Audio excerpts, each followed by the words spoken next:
তোমাদেরকে যে বই দিয়েছি, মাস্টার বুক যেটা দিয়েছি, মাস্টার বুকে কেমিস্ট্রিতে দেখবা তোমাদেরকে এই প্রমাণটা কিন্তু সুন্দরভাবে লিখে দেওয়া আছে।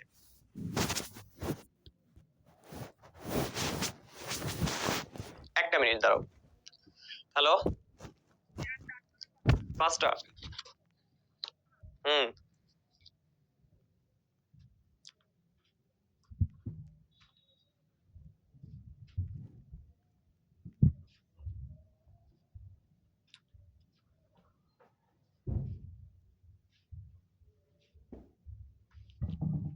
দেখো, আমি আগে লিখি, তারপর তোমাদেরকে বুঝাই দিচ্ছি।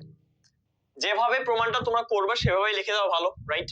তাই আমি সেভাবে লিখে দিচ্ছি। আর একটা কথা বলে দিই, প্রমাণটা যেহেতু তোমাদের খাতায় লিখবা, খাতায় আসলে কিভাবে লিখবো ভাইয়া, এটা লেখার সিস্টেমটা কি ভাই, এটা নোট আছে কিনা? নোট আছে, এবং তোমরা সবাই কিন্তু নোট চাও। আমি একটা কথা বলি, তোমরা যারা আমাদের ক্লাসে নোট খুঁজতেছো, সেটা ফিজিক্স হোক, কেমিস্ট্রি হোক, কিংবা ম্যাথ হোক, যে কোনো সাবজেক্টের নোট হোক, আমরা কিন্তু তোমাদেরকে যে সাজেশন বইটা দিয়েছি, তোমরা দেখো এই যে সাজেশন বই আমার হাতে যেটা দেখতেছো, আমি বইটা ওপেন করছি, পিডিএফ ওপেন করছি। এই যে পিডিএফটা যেভাবে লেখা আছে সেটাই নোট। কারণ আমি এটা বই থেকে ডিরেক্ট কপি করে দেই নেই যে হ্যাঁ ভাই আপনি বই থেকে কপি করে দিয়েছেন, হ্যাঁ বইয়ের মতো লাগতেছে না, এটা সম্পূর্ণ আমার হাতের নোট। এইটাকে মূলত এখানে পেস্ট করা হয়েছে। তো আপনার ওই নোটটার খোঁজা লাগতেছে না, আপনি কিন্তু এখন বই যেহেতু আপনার হাতে আছে, বইয়ে যেহেতু পিডিএফ আপনি পাচ্ছেন, তাই আপনি পিডিএফ দেখে ওইভাবে প্রমাণটা মুখস্থ করবেন বা করার ট্রাই করবেন। তাহলে দেখেন প্রমাণটাতে কি লেখা আছে, বয়েলের সূত্র আসলে কি বলছে। বয়েল দাদু বলতেছে যে স্থির, একটু আমি আগে লিখি তারপর তোমাদেরকে বুঝাই বলি।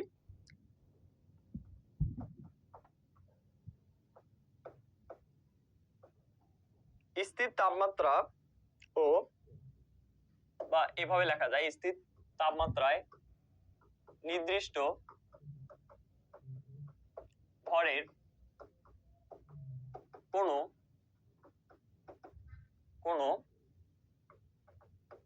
গ্যাসের, স্থির তাপমাত্রায় নির্দিষ্ট ভরের কোনো গ্যাসের আয়তন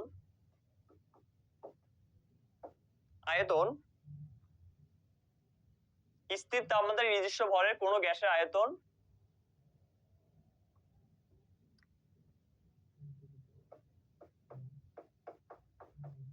ওই গ্যাসের উপর প্রযুক্ত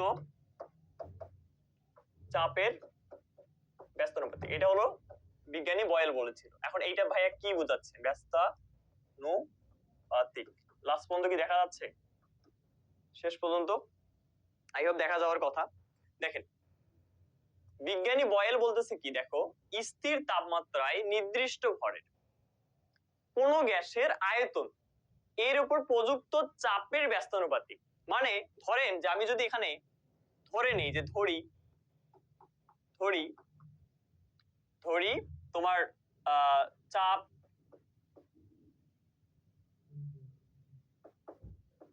ইকুয়াল পি, তারপরে আয়তন ইজ ইকুয়াল ভি, তাপমাত্রা ইজ ইকুয়াল টি, হ্যাঁ হয়, তাহলে আর দেখো তো আমরা কি লিখতে পারি। তাহলে আমরা এই সূত্র অনুযায়ী কি পাচ্ছি, যে এর আয়তন, এই আয়তনের দিকে একটু লক্ষ্য করো। আয়তন প্রযুক্ত চাপের, প্রযুক্ত কিসের?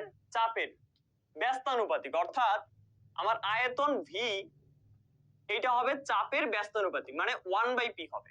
এটাই হলো মূলত বয়েলের সূত্র। বোঝো নাই মনে হয়, তাই না? বুঝাচ্ছি, দেখো এইখানে বয়েল বলতেছে যে আমি যদি কোনো একটা বস্তুর মধ্যে কোনো একটা গ্যাস ভরাই, ভালো করে বোঝো কথাটা আমার। বয়েল বলতেছে যে কোনো একটা বস্তুর মধ্যে যদি আমি গ্যাস ভরাই, তো তোমাদের বোঝার সুবিধার্থে আমি একটা বেলুন চিন্তা করতে পারি, যে একটা বেলুনের মধ্যে তুমি গ্যাস ভরাবা, একটা বেলুনের মধ্যে তুমি কি ভরাবা? গ্যাস ভরাবা। কতটুকু গ্যাস? নির্দিষ্ট ভরের। দেখো আমি তোমাকে বুঝাচ্ছি ব্যাপারটা। আমি বেলুনটা একটু সুন্দর করে অঙ্কন করে দিই, আর এটাকে একটু এই সাইডে অঙ্কন করে দিই, তাহলে ভি সমানুপাতিক তোমার হচ্ছে 1/p। এবার দেখো আমি এখানে 3 ধরনের বেলুন অঙ্কন করব। কয় ধরনের বেলুন? 3 ধরনের বেলুন। দেখো ও বাবা কি অঙ্কন করতেছি, এক প্রকার এটা আরেকটু বড়, এটা আরেকটু বড়। তাহলে দেখো তো এই যে 3টে বেলুন, দেখতে পাচ্ছ তোমরা। এই তিনটে বেলুন দিয়ে একটু বোঝাই। এই তিনটে বেলুন মনে করো যে একটা নির্দিষ্ট রুমে আছে, যেমন আমি একটা নির্দিষ্ট রুমে আছি, যেই রুমের টেম্পারেচার স্থির, যেই রুমের টেম্পারেচার বা তাপমাত্রা কি হবে, স্থির হবে। হ্যালো, বলো। হুম, আমি কয়টার কথা বলছি? দুইটার কথা বলছি আমি। তুমি এত মনে স্মরণ থাকে না কেন ভাই তোর? দুইটা মাইক্রোফোন, দুইটা মাউস, পাঁচটা। হ্যাঁ, আর তোমার কাছে কি টাকা আছে নাকি পাঠাইতে হবে? টাকা থাকলে দাও, আমি পরে ক্লাসে আছি কিন্তু আমি।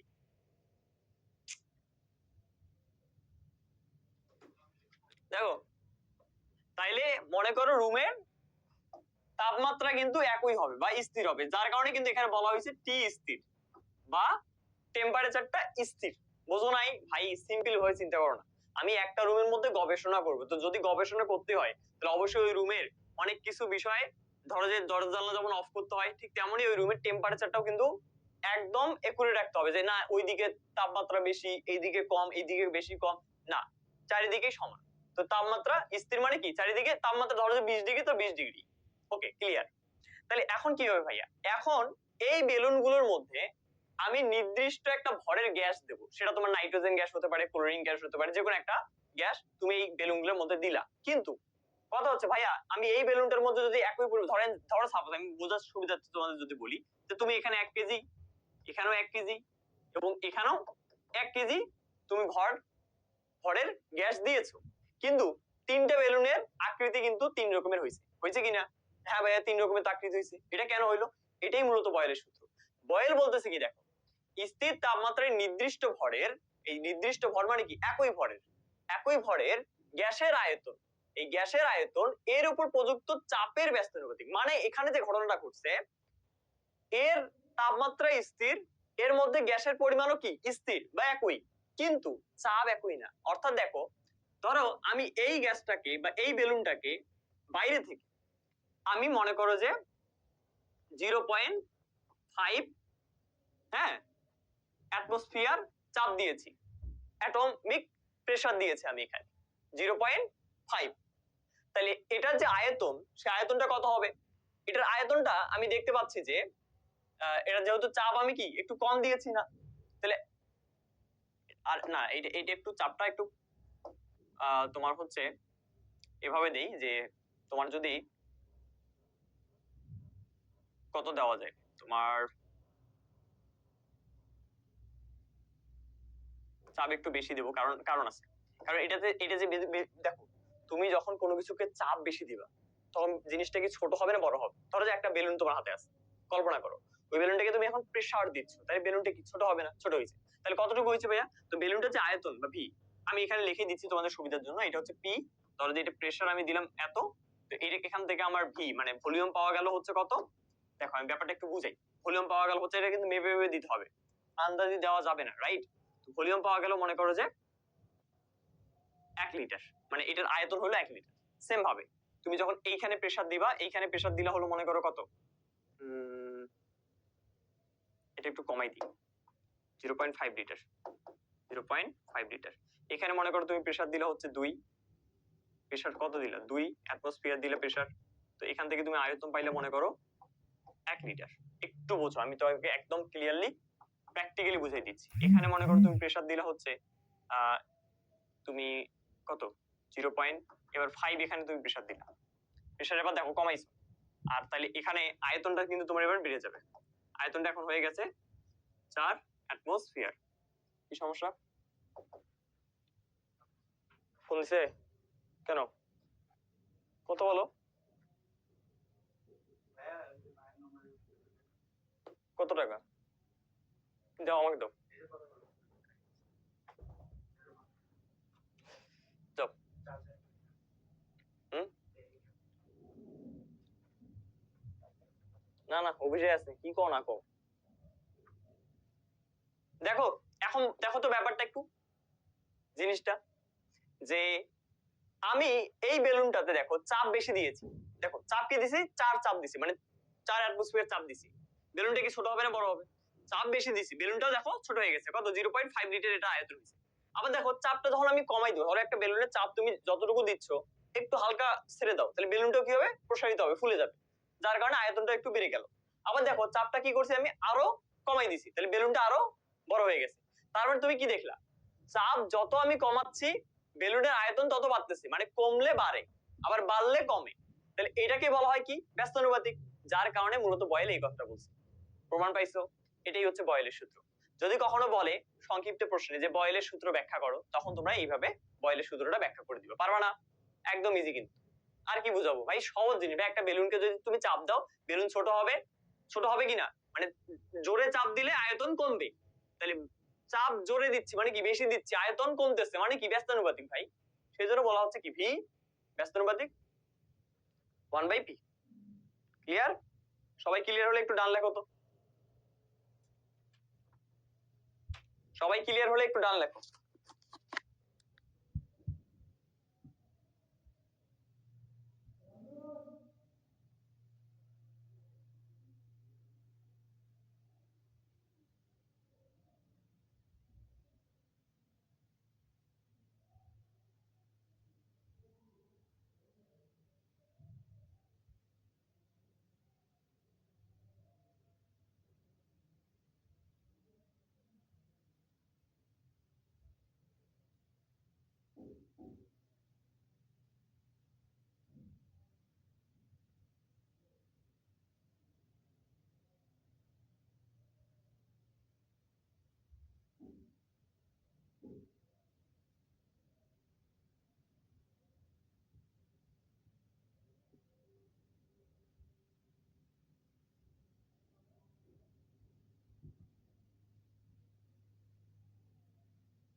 আচ্ছা, আমি দেখতে পাচ্ছি সাদিয়া লেখছেন ডান, বাকিরা কি করতেছে? ভাই আমি নতুন কিনছি, আপনার ক্লাস আমি এই ভিডিও পরে কিভাবে পাবো? এখানে ভিডিও সেভ থাকবে, আপনি যেভাবে ভিডিওটা দেখতেছেন। রাকিবুল লেখছেন ডান, আব্দুর রহমান লেখছেন ডান, ইন্ডিয়াস লেখছেন ডান, নাইম হোসেন লেখছেন ডান। ওকে, অনেকে ডান লেখছে, তার মানে কোনো সমস্যা নাই। তাহলে আমি সমস্যা ভাই, তাহলে চলো এবার শুরু করি আমরা পরেরটাতে। পরে আমরা কি শিখবো এবার, চার্লসের সূত্র। চার্লস দেখি কি বলছে।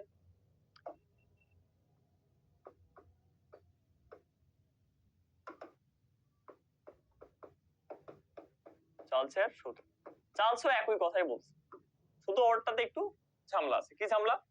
চার্লসের সূত্রে এবার চাপ স্থির, স্থির কি থাকবে, স্থির চাপ। স্থির চাপে নির্দিষ্ট ভরের কোন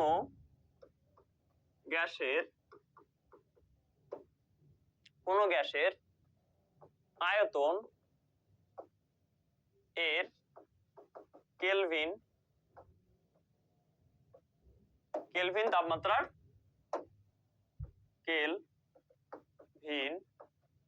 তাপমাত্রার সমানুপাতিক। এবার দেখো সমানুপাতিক কিন্তু, অর্থাৎ ভি সমানুপাতিক হবে তোমার টি। তো তুমি একই ভাবে যদি ধরে নাও যে তোমার তাপমাত্রা ভিটি, হ্যাঁ, এই যে তাপমাত্রা ইজ ইকুয়াল টি, হ্যাঁ, আয়তন ইজ ইকুয়াল তোমার ভি, চাপ তোমার হচ্ছে যদি পি হয়, তাহলে দেখো এইবার সূত্রটা হবে কিন্তু ভি সমানুপাতিক টি। এবারও তুমি তিনটা বেলুনের কথা দিয়েই চিন্তা করতে পারো, এবারও তুমি সেম ভাবে এই তিনটা বেলুনের কথা দিয়ে চিন্তা করতে পারো, একটা ছোট, একটা বড়, একটা আরো বড়। তাহলে দেখো তো এই বেলুন তিনটার দিকে দেখো, এখানে কি বলা হচ্ছে, এখানে বলা হচ্ছে যে তোমার আয়তন যদি বাড়ে তাপমাত্রাও বাড়বে, রাইট? একটু বোঝো ব্যাপারটা। এই ভেতরে যে বেলুনটা আছে মনে করো, এর ভেতরে যে গ্যাস আছে সেই গ্যাসের পরিমাণ কিন্তু 1 কেজি করেই। কিন্তু এবার আমি যেটা করব, এই বেলুনের জন্য দেখো তাপমাত্রা, ধরো যে এই বেলুনের জন্য টেম্পারেচার হচ্ছে কত, তোমার হচ্ছে মনে করো যে সাপোজ 300 কেলভিন। এই বেলুনের তাপমাত্রা হচ্ছে 600 কেলভিন, আর এই বেলুনে আমি তাপমাত্রা দিলাম তোমার 1300 কেলভিন। তাহলে দেখো একটু মনোযোগ দাও, ধরো যে কোন একটা বেলুনের ভেতরের গ্যাসের মধ্যে তাপমাত্রা কম, তাহলে বেলুনের ভেতরে যে গ্যাসগুলো আছে সেই গ্যাসগুলোর কিন্তু ছোটাছড়ি পরিমাণটা কম হয়, এটা কিন্তু তোমরা জানো। আবার ধরো যে তাপমাত্রা যদি একটু বেশি করি, মানে 600 করি, 300 থেকে 600 করি, হুট করে 600 করি, তাহলে বেলুনটা অটোমেটিক ফুলে যাবে। মানে যেহেতু ওর ভেতরে তাপমাত্রা বেশি, গ্যাসগুলো কি বেশি ছোটাছুটি করবে, ছোটাছুটি করলেই কিন্তু আয়তন বেড়ে যাবে। সেম ভাবে দেখো যখন আমি তাপ আরো বাড়াবো তাহলে আয়তন বাড়বে না কমবে রে? ভাই এটা তো সহজ জিনিস ভাই, তাপ বাড়াচ্ছে মানে ভেতরের বেলুনের গ্যাসের তো অবস্থা আরো খারাপ হয়ে যাবে, ও তো আরো ছোটাছুটি করবে, যখন ছোটাছুটি করবে তখন বেলুন তো আরো বড় হয়ে যাবে। তার মানে কি তাপমাত্রা বাড়ালে আয়তন বাড়ে, এটাই হচ্ছে আমাদের চার্লসের সূত্র। এবার বলো তো সবাই এটা বুঝছো কিনা, সবাই বলো এটা বুঝছো কিনা, সবাই এটা বলো বুঝছো কিনা।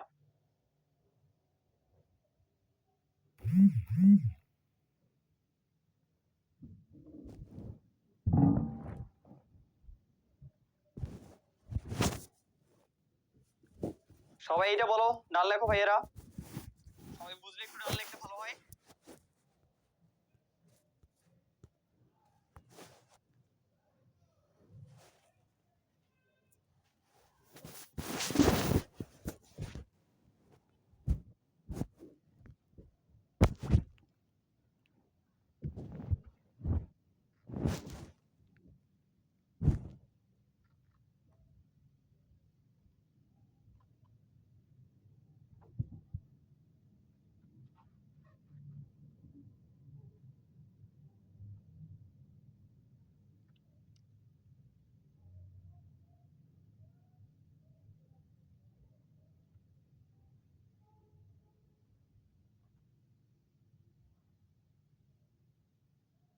আমার মনে হয় না যে কেউ বলবা যে ভাই বুঝি নাই, তাই না? আমি তো ওইভাবে কঠিন করে কাউকে কিছু বলিনি, রাইট? তো আমার মনে হয় না। Okay, very good, very good, very good. আর একটা সূত্র বাকি আছে না, কি সূত্র? অ্যাভোগাড্রোর সূত্র। কি সূত্র? অ্যাভোগাড্রোর সূত্র। অ্যাভোগাড্রোর দাদু কি বলছে দেখি, অ্যাভোগাড্রোর দাদু কি বলছে? অ্যাভোগাড্রো আর কি বলবে, এরা যা বলছে ওরকমই কিছু। দেখো অ্যাভোগাড্রো বলছে যে, এবার অ্যাভোগাড্রোর ক্ষেত্রে কি হবে দেখো,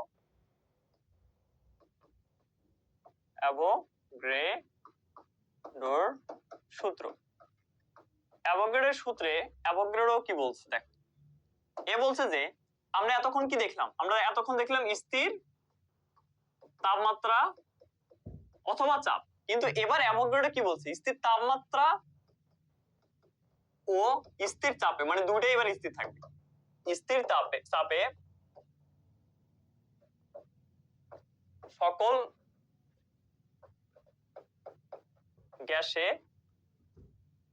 সমান সংখ্যক অণু থাকে, এরকম এরকম কিছু একটা হবে, সমান সংখ্যক। তা আমি আরেকবার একটু পরিষ্কার ভাবে ওনার মতবাদটা দেখে নেই, নয়তো আবার পরে ফির ভুল লিখলে তোমরা ওইটা লিখে দিলে মহা মুশকিল।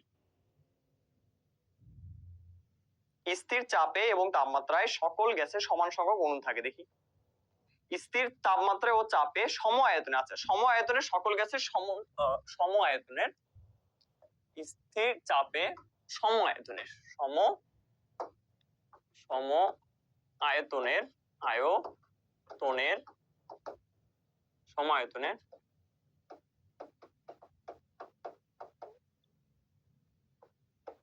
সমান সংখ্যক অণু থাকে। এটার মানে কি ভাইয়া? এটার মানে খুব সহজ ভাই, দেখেন এটার মানে হচ্ছে যে ভি সমানুপাতিক এন। এটা আবার কি ভাইয়া? দেখেন মনে করেন যে আপনার কাছে এরকম একটা পাত্র আছে, আবার সেম পাত্র এখানেও আছে, দুটোই কি একই? দুটো যদি একই হয় তাহলে দেখেন তো, ধরেন যে এখানে মনে করেন যে 10 অণু হ্যাঁ গ্যাস আছে, তো আপনি যদি এটাকে অর্ধেক করেন তাহলে এখানে কি থাকবে? 5 অণু। আবার এখানেও কি থাকবে? 5 অণু, রাইট? সেম কথাটাই মনে করো যে এখানেও যদি আমি অর্ধেক করি তাহলে এখানে কি, এখানেও মনে করো 10 অণু আছে, এখানেও কয় অণু আছে? 10 অণু আছে। তার মানে আমি যদি এইটাকে অর্ধেক করে এখানে 5 পাই, এখানে 5 পাই, তাহলে এইটাকে অর্ধেক করে এখানে 6, এখানে 4 পাবো নাকি? ভাই দেখো একই জিনিস এখানে বলাই আছে যে সম আয়তনের, আয়তন তাহলে সেম, মানে এইটার আয়তন যা, এটার ভি যা, এটার ভিও ওই তা, মানে সম আয়তন, আয়তন একই। একই আয়তন যেহেতু, তাই আমি যদি এখানে অর্ধেক করি 5 পাই, তাহলে এখানে অবশ্যই 5 করেই পাবো। এটাই মূলত আমাদের অ্যাভোগাড্রোর ধাতুর সূত্র। তাহলে অ্যাভোগাড্রোর ধাতুর সূত্রে কি পাচ্ছি আমরা? ভি সমানুপাতিক এন পাচ্ছি। তাহলে আমরা দেখো প্রথমে স্লাইডে একটু যাই আবার। বয়েলের সূত্রে আমরা কি পাইলাম? ভি সমানুপাতিক 1/p। চার্লস ধাতু কি বললো? চার্লস ধাতু বললো ভি সমানুপাতিক টি, আর অ্যাভোগাড্রো ধাতু বললো ভি সমানুপাতিক এন। এই তিনটা সূত্র দিয়েই কিন্তু আমাদের মূলত প্রমাণটা এখন করবো। আমাদের এখন প্রমাণটা জাস্ট 2 মিনিটের চুটকিতে আমাদের প্রমাণ হয়ে যাবে। চলো এখন আমরা মেইন প্রমাণের দিকে যাই। এবার তোমরা যে প্রমাণটা এখন লিখবা, সেই প্রমাণটা আসলে কিভাবে লিখবে সেটা আমি এখন তোমাদেরকে বর্ণনা দিচ্ছি, সেইভাবে লিখবা। দেখো পিভি ইকুয়াল এন আর টি। সমাধান। আচ্ছা প্রমাণ করো। আমি আবার লিখতেছি প্রশ্নটা, তোমরা ওইভাবেই লিখো। হ্যাঁ, প্রমাণ করো। তো দেখো সমাধান যখন তুমি লিখবা তখন লেখার সিস্টেম আছে, কিন্তু সিস্টেম যদিও বা তোমাদেরকে নোট দেওয়াই আছে ভাই, তো সেই নোটটা ফলো করো। দেখো প্রথমে তোমরা যেটা করবা সেটা হলো যে বয়েলের সূত্র এটা লিখবা। আমি আর এখন লিখবো না কোনো সূত্রই, যেহেতু আমি অলরেডি তোমাদের এগুলো বুঝাইছি, লিখছিও। চার্লসের কি সূত্র এটাও লিখবা। তারপরে অ্যাভোগাড্রো, এগুলো সব বাংলায় লিখবা। অ্যাভোগাড্রোর সূত্র এটাও লিখবা। এগুলো কি লিখবো? প্রথমে বাংলায় লিখবা। লিখতে পারবা না? এই এতক্ষণ তোমাদের যা বাংলায় লিখে দিলাম এই তিনটা বাংলায় লিখবো প্রথমে। লিখতে পারবা না? লিখতে পারবা কিনা বলো তো ভাই? বাংলায় লিখতে পারবা না? এগুলো বাংলায় লিখবো, সব বাংলায় লিখবা। লেখার পর 2 আঙ্গুল ফাঁক দিবা। ফাঁক দেওয়ার পর এই যে ধরি, আমরা একটু আগে যেটা শিখাইলাম তোমাদের টেকনিক, দেখো এগুলোকে বলে টেকনিক। প্রমাণটা তো দুই পৃষ্ঠা করতে হবে নাকি? তো ধরি কি ধরবা? ধরি তাপমাত্রা, চাপ, আয়তন ও মোল কে, টি, তারপরে পি, তারপরে ভি ও এন দ্বারা, এভাবে না লিখি, ওইটাই সুন্দর ছিল মনে হয়, তাই না? ধরে তাপমাত্রা ইজ ইকুয়াল টি, তোমার চাপ ইজ ইকুয়াল পি, আয়তন ইজ ইকুয়াল ভি, আর তোমার মোল ইজ ইকুয়াল এন। ঠিক আছে, তাহলে এখন আমরা তারপরে আবার লিখবো কি, যে বয়েলের আবার লিখবো। তাহলে দেখো ওইটা এটা লেখার পর আবার 2 আঙ্গুল বা 1 আঙ্গুল ফাঁক দিবা। হ্যাঁ, ফাঁকা দিব। ফাঁকা দেওয়ার পর আবার লিখবো কি, বয়েলের সূত্র অনুযায়ী। তাহলে বয়েলের সূত্র অনুযায়ী আমরা কমা দেবো একটা, কি জানি ওই যে যেটা একটু আগে শিখলাম 1/p, এটাকে 1 নম্বর সমীকরণ। সেম ভাবে আবার লিখবা চার্লসের সূত্র অনুযায়ী কি লিখবা? ভি সমানুপাতিক টি, এটা হলো 2 নম্বর। ক্লিয়ার? তারপর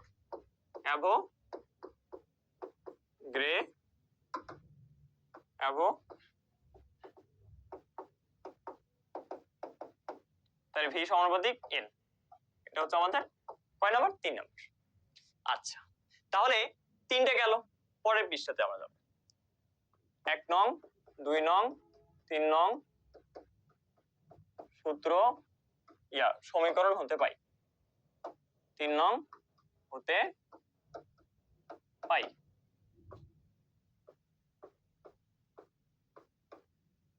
তাহলে কি পাই? দেখো আমরা যে কোনো একটা ভি নেব। তাহলে দেখো এখানে সবগুলো ভি না, তো সবগুলো ভি থেকে আমরা জাস্ট একটা ভি নেব, বাকিগুলো আমরা গুণ করব। বাকি কি আছে? 1/p এবং টি এবং এ, এগুলো তো তোমরা জানো। তাহলে এখন আমরা কি পাচ্ছি? ভি সমানুপাতিক এন টিটা উপরে যাবে আর নিচে কি থাকবে? পি থাকবে। এখন যদি আমি সমানুপাতিকটা উঠাই দিয়ে একটা ধ্রুবক নেই কে, তাহলে এখন কি থাকতেছে? এন টি পি থাকতেছে। পিটা এদিকে এসে কি হবে? গুণ হবে, PV is equal K into N T থাকতেছে। এবার আমি আরেকটা কাজ করব, সেটা হলো যে এই কে এর মান আমরা জানি কত? 1, যার কারণে কে বাদ যাবে। আর সরি কে এর মান আমরা এখানে আর ধরবো। তাহলে পিভি ইকুয়াল এন আর টি, কে এর মান আমরা কত ধরলাম? আর ধরলাম। ঠিক আছে, দেখো প্রমাণিত, শেষ। ভাই কি হলো? এত সহজ প্রমাণ? হ্যাঁ এত সহজ প্রমাণ, কিন্তু অনেকে ভয় পায়, মানে অবাক হয়। অবাক হওয়ার কিছু নেই, এটাই প্রমাণ। দেখো ভি গলে এতটুকু তো বুঝলা, তাহলে পি এর সাথে এটা গুণ হলো পিভি, আর এখানে কে এর পরিবর্তে আমি আর বসাইছি। দেখো কে ইকুয়াল আর, তাহলে এটাকে একটু সাজাই লিখি, পিভি ইকুয়াল এন আর টি, প্রমাণিত। তবে না, এখানে আরেকটু কাজ আছে। কি কাজ? একটু লেখা লিখতে হবে। সেটা কি, যে এই যে তুমি কে ইকুয়াল আর কেন ধরছো, এটার একটা সুন্দর লেখা আছে, যেই লেখাটা তোমরা হচ্ছে যে নোটটা আমি তোমাদেরকে দিয়েছি বা যে বইটা তোমাদেরকে দেওয়া হয়েছে সেই বই থেকে তোমরা হচ্ছে এই নোটটা লিখে রাখবা বা লিখলেই তোমাদের হবে, ঠিক আছে? এই যে দেখো তোমাদের এখানে এইটাতে একটু লেখো, এই যে দেখো তোমাদের যে নোটটা আমি দিয়েছি না এখানে, যখন এই যে পিভি ইকুইভ্যালেন্টটি প্রমাণ হয়ে গেল তার নিচে এই যে দেখো এখানে একটা নোট লেখা আছে, এই যে দেখো এই যে এখানে লিখছে যে এখানে কে, তোমরা দেখতে পাচ্ছ কিনা আমি জানি না আদৌ, কারণ আলো তো অনেক বেশি দেওয়া আছে এখানে। দেখো এই যে এখানে কে হলো আনুপাতিক ধ্রুবক, এই নোটটা এই যে এখানে কে হলো আনুপাতিক ধ্রুবক থেকে এই লাস্টে এই যে নিচের গুলো লেখার দরকার নেই, এগুলো হাকাউ টাইপিস্ট মানে টাইপ করেছে, এগুলো লেখার দরকার নেই, এগুলো কেটে দিবা, এগুলো আমি কেটে দিতে বলছিলাম তাও এগুলো রাখি দিছে। যাই হোক তোমরা এই যে পিভি ইকুইভ্যালেন্টটি এতটুকুই প্রমাণ, শুধু এই কে ইকুয়াল এই যে এখানে কে হলো এই লেখাটা লিখবা, আর বাকি যে নিচে পিভি ইকুইভ্যালেন্টটি এতটুকু লিখলেই তোমাদের প্রমাণটা সম্পূর্ণ হয়ে যাবে ইনশাআল্লাহ। আচ্ছা তাহলে আমরা প্রমাণটা বুঝছি তো সবাই, সবাই একটু ডান লেখেন তো। যারা তোমার প্রথম সেমিস্টার আছো তোমাদের নোটটা আমি দিয়ে দেবো, সমস্যা নেই, আজকে তোমাদের বইয়ের নোট তোমার পেয়ে যাবে ইনশাআল্লাহ, ক্লাসটা শেষ করে তোমাদের নোটগুলো আমি দিয়ে দেবো, ঠিক আছে?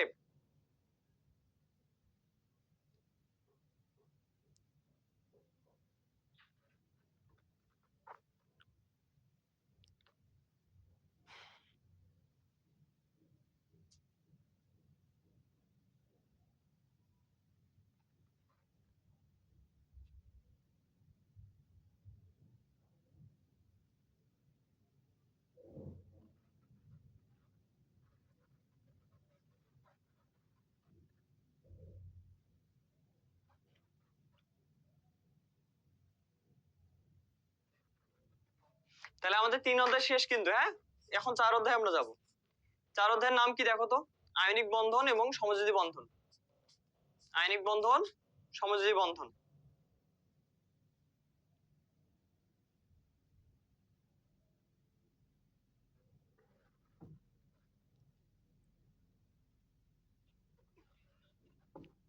স্যার বাংলা কি ক্লাস হয় না? না বাংলা ক্লাস আমরা নেই না তো ভাই, বাংলা আবার ক্লাস নেই কেউ, বাংলা ক্লাস নেই কেউ, এমনিতে তোমরা ম্যাথ ক্লাসে করো না আর বাংলা ক্লাস করবা? হ্যাঁ হাস্যকর ব্যাপার কিন্তু এগুলো। তো চলো আয়নিক বন্ধন সমযোজী বন্ধন আবার আমরা একটু রিপিট করি, এগুলো ক্লাস 9 10 পড়া যদিও বা, তো তাও আমরা একটু শুরু করি। আয়নিক বন্ধনটা কি বলেন তো, আয়নিক বন্ধন কি সমযোজী বন্ধন কি বলেন? যারা জানেন একটু কমেন্ট করে বলেন দেখি আয়নিক বন্ধন কাকে বলে, সমযোজী বন্ধন কাকে বলে?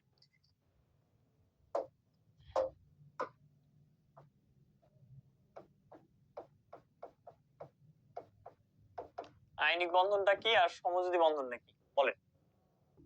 দেখেন আমরা এখন এই যে আয়নিক বন্ধন, আয়নিক বন্ধন এটা নিয়ে আগে আলোচনা করি। আয়নিক বন্ধন এইটা কিন্তু আপনাদের অতি সংক্ষিপ্তে আসে, যে তোমার প্রশ্নটা হয় এরকম, যে প্রশ্নটা এরকম হবে, আমি লিখে দিচ্ছি প্রশ্নটা, যে সোডিয়াম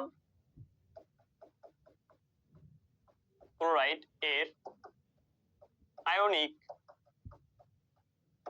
বন্ধন ব্যাখ্যা, এটার ব্যাখ্যা সুন্দর করে লেখা আছে বইয়ে পাবা। তো এখন আয়নিক বন্ধনটা আসলে কি, আয়নিক বন্ধন কি লিখছো কি তোমরা কেউ কমেন্ট করে?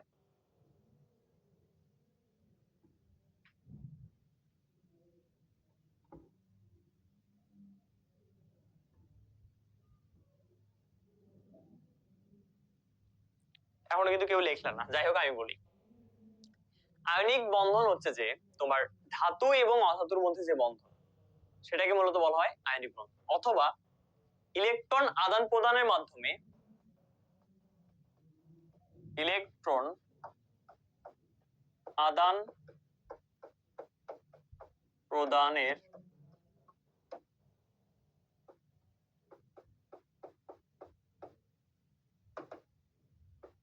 মাধ্যমে যে বন্ধন গঠিত হয় তাকে আয়নিক বন্ধন বলে, বন্ধন বলে। হয়ে গেল।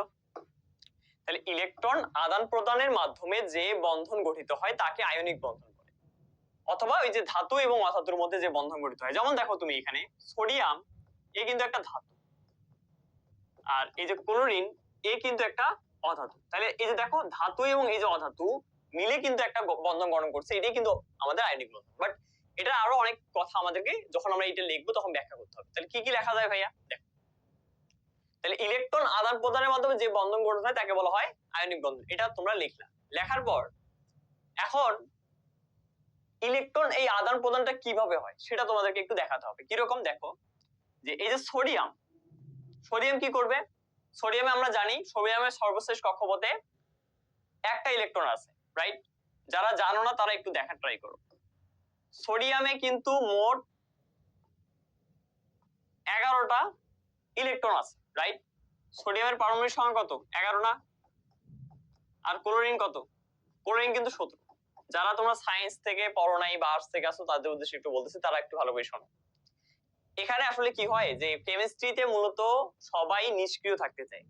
নিষ্ক্রিয় মানে কি জানো?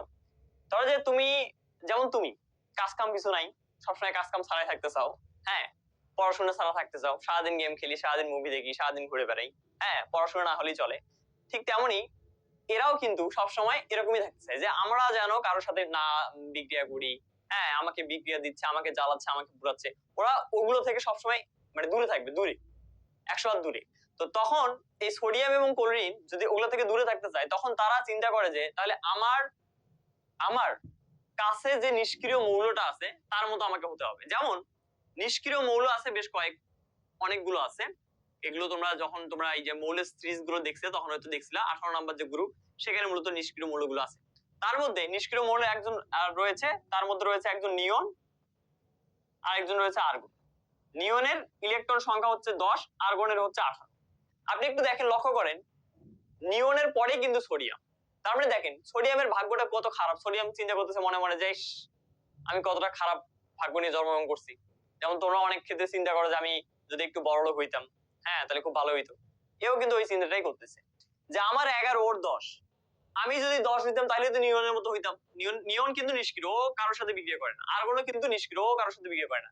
দেখো ক্লোরিন 17, আরেকটা যদি 1 হইতো তাহলে ক্লোরিনটা হয়ে যেত আর্গন, মানে ক্লোরিন নিষ্ক্রিয় হয়ে যেত, তাহলে ক্লোরিন আর কোনো কাজ করা লাগতো না। এখন তাদের মন খারাপ, কিন্তু না, তাদের মন খারাপের দিন শেষ। তখন তারা কি করলো? এই দুইজন চিন্তা করলো, এই দুইজন পরস্পরের সাথে চিন্তা করলো। কি চিন্তা?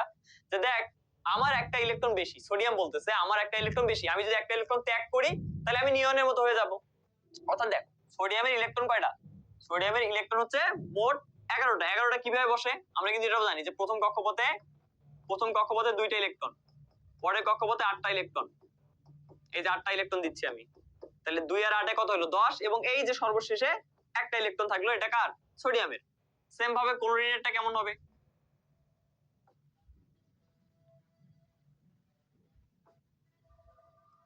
প্রথমে 2, তারপরে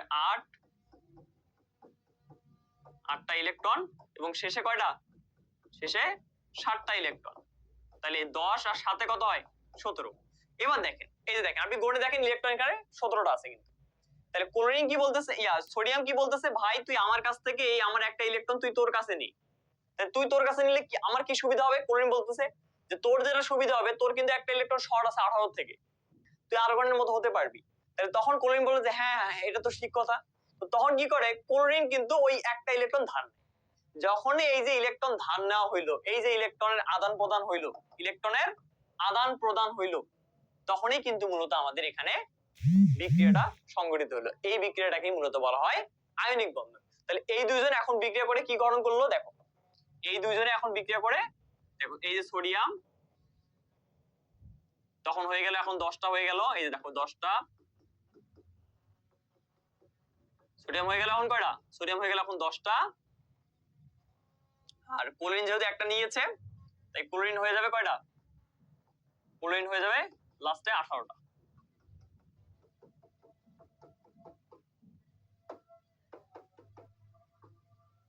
ক্লোরিনে এখানে 8টা থাকবে, এই যে 8টা। অর্থাৎ এই যে দেখো, ক্লোরিনে আগে কিন্তু এখানে একটা ছিল না, সেই একটা কিন্তু ক্লোরিন নিয়েছে। আর সোডিয়ামের যে একটা ছিল, এই একটাই কিন্তু এখানে গিয়েছে, যার কারণে কিন্তু সোডিয়ামের এই একটা চলে যাওয়ার কারণে এই কক্ষপথটাও অটোমেটিক্যালি ফিনিশ হয়ে যাবে। তাহলে এই যে দেখো, এখানে একটা মজার বিষয় দেখো, আমরা কিন্তু কোন জায়গা থেকে কোন জায়গায় আসলাম? আমরা কিন্তু এই চিত্র থেকে বর্তমানে এই চিত্রে আছি।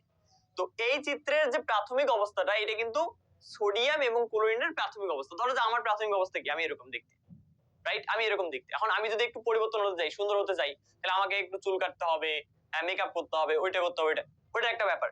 তাহলে এইটা হচ্ছে সোডিয়াম এবং ক্লোরিনের একটা প্রাথমিক অবস্থা। অর্থাৎ সোডিয়াম যেমন আছে তেমনই থাকবে, ক্লোরিন যেমন আছে তেমনই থাকবে। এগুলো হচ্ছে তাদের প্রাথমিক অবস্থা বা তাদেরকে দেখতে যেমন তেমন। কিন্তু এখন এই সোডিয়ামটা একটা ইলেকট্রন ত্যাগ করে কিন্তু সোডিয়াম Na+ হয়ে যাবে, আর এ একটা ইলেকট্রন গ্রহণ করে কিন্তু মাইনাস হয়ে যাবে। এখন বলবো যে ভাইয়া কেন প্লাস হলো, কেন মাইনাস হলো, এটা একটু বুঝাই দেন। সহজভাবে বুঝাই দিই। দেখো, আমরা জানি সোডিয়ামে, দেখো তো সোডিয়ামে ইলেকট্রন আছে কয়টা? 11টা না? আর ক্লোরিনে, একটু রঙিন কালি দিয়ে লিখি, ক্লোরিনে ইলেকট্রন আছে কয়টা? 17টা না? তাহলে দেখো সোডিয়ামে এই 11টা ইলেকট্রন থেকে সে একটা ইলেকট্রন যদি বাদ দেয়, দেখো ইলেকট্রন মানে কিন্তু মাইনাস, ইলেকট্রন মানে কি? ইলেকট্রন মানে কিন্তু মাইনাস। তাহলে -11টা, আর এখানে হচ্ছে তোমার -17টা। দেখো বোঝো ব্যাপারটা, সোডিয়াম একটা ইলেকট্রন সে নিচ থেকে ত্যাগ করছে, তাহলে সোডিয়ামের প্রোটন সংখ্যা কত ছিল? প্রোটন সংখ্যা 11টা করে ছিল। এগুলো যারা ভাই ক্লাস 9 10 এ পড়েনি তাদেরকে বোঝানো খুব টাফ। আমি তো আর ওইভাবে বুঝাতে পারবো না যে প্রোটন কি ইলেকট্রন কি, এখন ওগুলো বোঝানোর সময়, এখন এগুলো বোঝানোর কোনোভাবেই সময় না ভাই। তো যাই হোক, তোমরা এখন যারা এগুলো বোঝো না তারা ওইভাবে ভাই বুঝে নাও যে নীরব ভাই বলতেছে যেহেতু তাহলে ঠিক আছে এটাই। তো প্রোটন 11টা, ইলেকট্রন 11টা। দেখো প্রোটন মানে পজিটিভ আর ইলেকট্রন মানে নেগেটিভ। তো তুমি যখন এই একটা ইলেকট্রন একে দান করবা, তখন কিন্তু এই 11টা থেকে সে হয়ে যাবে কয়টা? 11টা থেকে সে হয়ে যাবে কিন্তু 10টা। তাহলে এখন যে কত, আমি যদি বিয়োগ করি তাহলে কি পাচ্ছি আমি? -10 থেকে +11 বাদ দিলে কত পাচ্ছি? +1, যার কারণে এখানে মূলত প্লাস হয়। আর এখানে 1 তুমি চাইলে লিখতেও পারো, না লিখলেও হয়, সেজন্য আমরা 1 লিখি না। সেম ভাবে দেখো এখানে প্রোটন তাহলে কয়টা থাকবে? প্রোটনও থাকবে 17টা। মনে রাখবা ইলেকট্রন জয়টা থাকে একটা পরমাণুতে, প্রোটনও তয়টাই থাকে। তাহলে এ যেহেতু আরো একটা ইলেকট্রন নিয়েছে, তাই এই 17 থেকে হয়ে যাবে কয়টা? 17 থেকে হয়ে যাবে ইলেকট্রন 18টা। কিন্তু প্রোটন ছিল কয়টা? 17টা। যার কারণে তুমি যদি এখন বিয়োগ করো তাই তুমি এখানে পাচ্ছ কত? -1।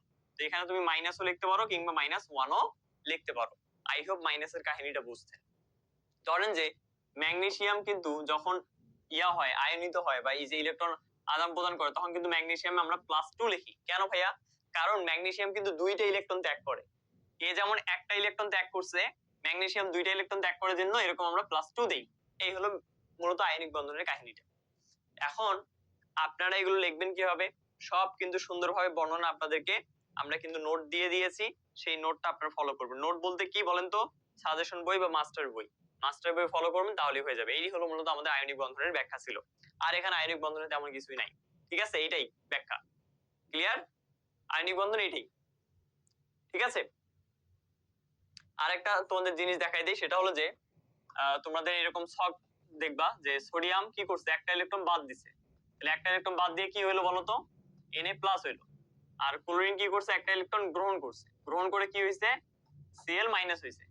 তাহলে এখন দেখো এখানে মূলত লিখবা Na+, Cl-। এরা দুইজন মিলে হইছে সোডিয়াম ক্লোরাইড। এই হচ্ছে আমাদের মূলত ইলেকট্রন বিন্যাস। ইয়া তোমার আয়নিক বন্ধনের আর কি ডায়াগ্রাম গুলো দেখালাম। ঠিক আছে,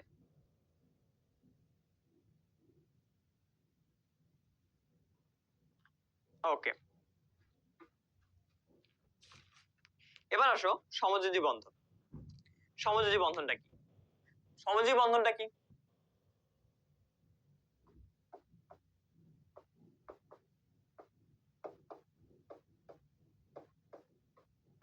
সমযোজী বন্ধন ইলেকট্রন আদান প্রদানের মাধ্যমে যে বন্ধন গঠন হয় তাকে বলা হয় আয়নিক বন্ধন। আর ইলেকট্রন শেয়ারের মাধ্যমে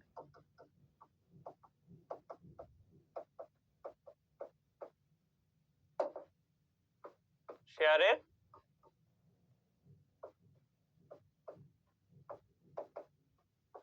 তাকে সমযোজী বন্ধন বলে, বা অধাতু অধাতুর মধ্যে যে বন্ধন তাকে মূলত বলা হয় সমযোজী বন্ধন। যেমন H2, এটা হচ্ছে একটা সমযোজী বন্ধন, কিংবা O2, এটাও একটা সমযোজী বন্ধন। এই যে দেখো H2, এটা সমযোজী বন্ধন কেমনে হলো একটু ব্যাখ্যা দেই। আমরা জানি হাইড্রোজেনে একটা ইলেকট্রন থাকে এবং হাইড্রোজেনে দেখো এখানে H2 আছে, তার মানে হাইড্রোজেন আছে কয়টা? দুইটা। একটু বোঝার ট্রাই করো। দেখো এই যে হাইড্রোজেনে কিন্তু পারমাণবিক সংখ্যা কত? 1। আর হিলিয়ামের পারমাণবিক সংখ্যা হচ্ছে 2।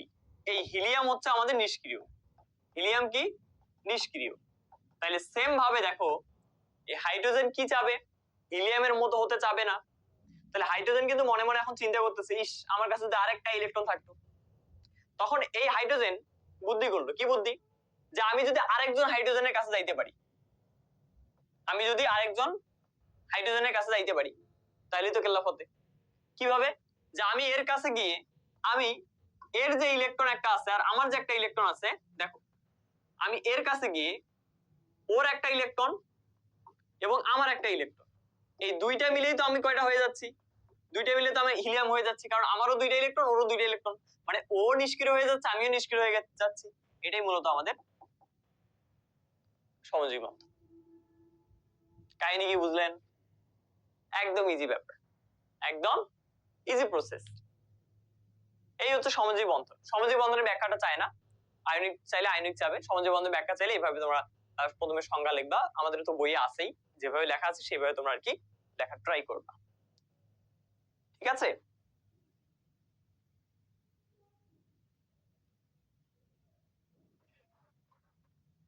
ভাই মেশিন সব প্র্যাকটিস অন শিপ নলেজ, এগুলো ভাই তোমাদের আমরা ক্লাস নেই না ভাই, এগুলো তো তোমাদের হচ্ছে বই রিডিং পড়ে পড়তে হবে ভাই, এগুলো তো হচ্ছে তোমাদের নরমাল সাবজেক্ট, তাই না? মেশিন সব প্র্যাকটিস এগুলো তো হচ্ছে শিপ নলেজ, এগুলো তো আর পড়াবো না আমরা, রাইট? এগুলো তোমাকেই বাসায় পড়ে নিতে হবে। হ্যাঁ, এখনো শেষ হয়নি। সমযোজী বন্ধনের প্রকারভেদ আছে, এই প্রকারভেদটা আমাদের এখন শিখতে হবে। সমযোজী বন্ধন দুই প্রকারের, একটা হচ্ছে সিগমা আর একটা হচ্ছে পাই বন্ধন। শতে কি? শক্তিশালী। মনে রাখবা সিগমা বন্ধনটা হচ্ছে শক্তিশালী বন্ধন। কিভাবে বুঝলাম ভাইয়া? এটা মনে রাখার একটা ট্রিক্স আছে, ট্রিক্সটা কি? দেখো শতে কি? শক্তিশালী। আর পাই হচ্ছে আমাদের দুর্বল বন্ধন, দুর্বল বন্ধন। দেখো সিগমা দেখতে কেমন? সিগমা দেখতে যেমন আর পাই দেখতে এমন, ঠিক আছে? তো এই সিগমা বন্ধন এবং পাই বন্ধনটা কি, এটার কিন্তু তোমাদের পরীক্ষায় তোমার সংক্ষিপ্তে আসে। আর এটা তুমি ধরে নিতে পারো যে 90 থেকে 100% কিন্তু এটা কমন থাকে, যে সিগমা বন্ধন কাকে বলে, অতি সংক্ষিপ্ত কিন্তু আসে। তাই এখন একটু মানে মনোযোগ দাও, এই অধ্যায়ের মেইন আকর্ষণ হচ্ছে এগুলো, সিগমা বন্ধন এবং পাই বন্ধন। তাহলে সমযোজী বন্ধন কি এটা আমরা বুঝলাম। এখন সমযোজী বন্ধনের বাচ্চা কাচ্চা দুইটা, সেটা হলো একটা সিগমা আর একটা হচ্ছে পাই। তাহলে সিগমাটা কি বন্ধন আর পাই বন্ধনটা কি বন্ধন? দেখো সিগমা বন্ধনের সংজ্ঞা আছে সুন্দর, সিগমা, এগুলো কিন্তু তোমার ইয়াতে আসবে, কি বলে, অতি সংক্ষিপ্ত আসবে, যে সিগমা বন্ধন কাকে বলে। তাহলে সিগমা বন্ধন কাকে বলে? দেখো সিগমা, তাহলে আরেকটা আছে পাই বন্ধন, যে সমযোজী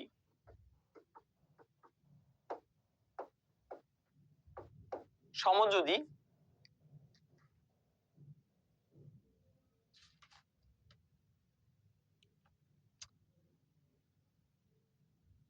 না, তোমাদের হচ্ছে টেকনিক্যাল বইটা দেখি কেমিস্ট্রিটা খুব বাজে করছে, দাঁড়াও।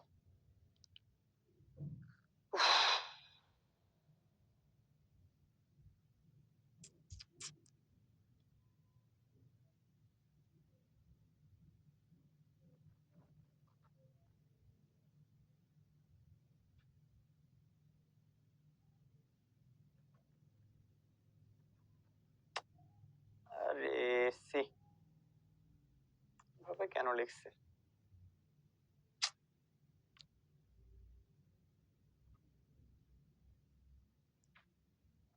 দেখ সমযোজী বন্ধন সৃষ্টির সময়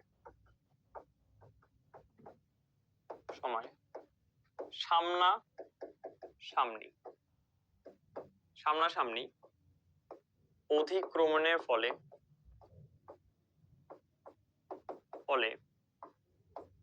যে বন্ধন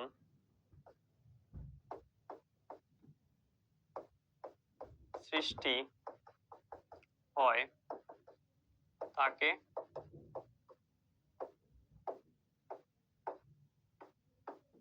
বন্ধন বলে। কি বলছি? সমযোজী বন্ধন সৃষ্টির সময় সামনাসামনি অধিক্রমের ফলে যে বন্ধন সৃষ্টি হয় তাকে বলে সমযোজী বন্ধন। এটার ব্যাখ্যা আরো দেবো, সমস্যা নাই। তারপর আগে পাই বন্ধনটা লিখে দিই। পাই বন্ধনটা কি? সেম সেম জিনিস, যে সমযোজী বন্ধন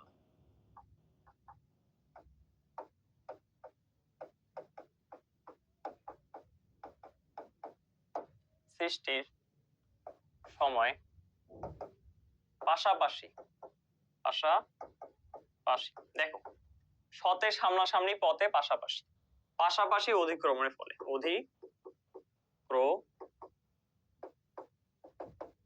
ফলে যে বন্ধন, যে কি বন্ধন সৃষ্টি হয় তাকে পাই বন্ধন বলে। এবার দেখেন আপনার সংজ্ঞাগুলো পাইলেন, এবার এটা একটু ব্যাখ্যা দেখেন। সিগমা সিগমা বন্ধন, সিগমা বন্ধন হচ্ছে শক্তিশালী বন্ধন। এই বন্ধনটা আসলে কিভাবে হয়?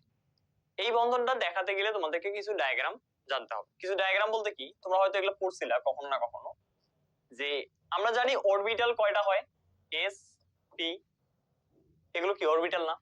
তারপর ডি, এস এর আকৃতি হয় গোলাকার, এটা কি জানো? গোলাকার। আর পি অরবিটাল আকৃতি হয় হলো তোমার ডিম্বাকার, এটা মনে রাখবে শুধু। এস এর আকৃতি কি হয়? গোলাকার, পি এর আকৃতি ডিম্বাকার। তো আমি যদি সিগমা বন্ধনের একটা উদাহরণ নেই, যেমন তোমার H2 হতে পারে, O2 হতে পারে, তো আমি এখানে উদাহরণ হিসেবে H3 নিলাম সিগমা বন্ধনের জন্য।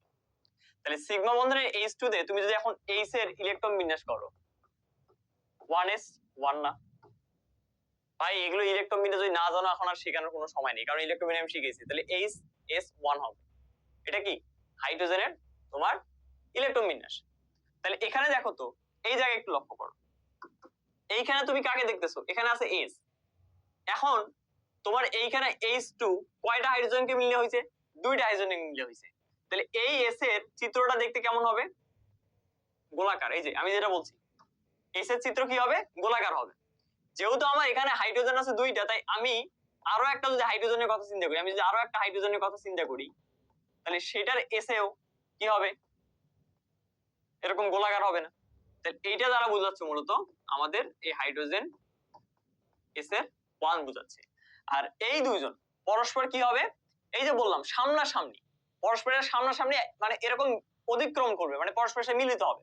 মিলিত হলে কি হবে দেখো, এরকম টাইপের একটা, দেখো এই জায়গায় এরকম টাইপের একটা বন্ধন তারা ক্রিয়েট করবে, এরকম টাইপের। আমি পূরণ করে দিচ্ছি, এরকম টাইপের তারা কি করবে? বন্ধন ক্রিয়েট করবে। এই যে বন্ধনটা তুমি দেখতেছো কোথায়? এই জায়গায়। কোন জায়গায়? ঠিক এই জায়গায়। এই বন্ধনটার নামই হচ্ছে আমাদের তোমার সিগমা বন্ধন। এই বন্ধনটার নামই হচ্ছে আমাদের সিগমা বন্ধন। একদম ইজিলি বুঝাই দিলাম। সিগমা বন্ধনটা কিভাবে বুঝাইলাম? এটা ডায়াগ্রামে বুঝাইলাম। এতক্ষণ একটু আগে তোমাদেরকে আমি সমযোজী বন্ধন বুঝেছি কিসে? জাস্ট নরমাল হাইড্রোজেনে এভাবে বুঝাইছি। বাট এখন কিভাবে বুঝালাম? এখন তোমাদের যেটা বুঝালাম সেটা হলো ডায়াগ্রামে বুঝালাম।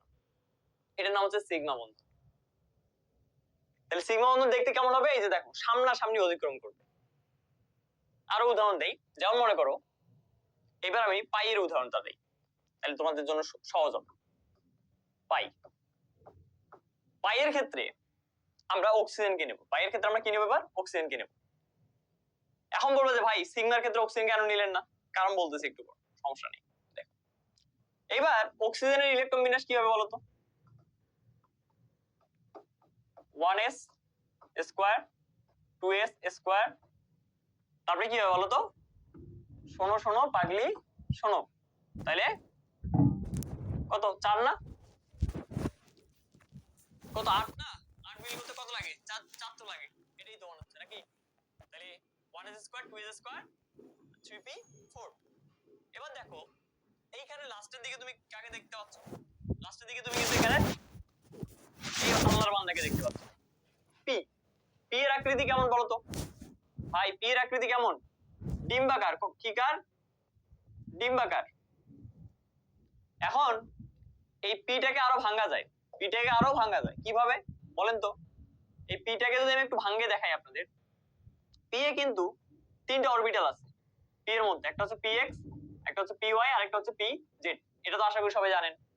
তো সেই পি এর অরবিটাল গুলো যদি আমি দিয়ে দিই, প্রথমে একটা হয়, তারপরে একটা হয়, তারপর আবার একটা যায়। এটা হচ্ছে তোমার হুন্ডের নীতি। এটা কার নীতি? হুন্ডের নীতি অনুযায়ী যাচ্ছে। তো প্রথমে একটা একটা করে দেওয়ার পর আরো একটা যেহেতু বাকি আছে, যার কারণে এখানে কয়টা হবে? দুইটা হবে। তাহলে এই যে দেখো, এই যে দেখো এখানে তিনটা অরবিটাল, এই যে তিনটা অরবিটাল, ভালো করে একটু বোঝো, আমি বোঝাচ্ছি, সমস্যা নাই, ঘাবড়ে যাওয়ার এখানে কিছু নেই ভাই, সিম্পল জিনিস। পি এর, পি এরও বাচ্চা কাচ্চা আছে নাই? তোমার ছেলে মেয়ে যদি হয় তাহলে তোমার ছেলে মেয়ের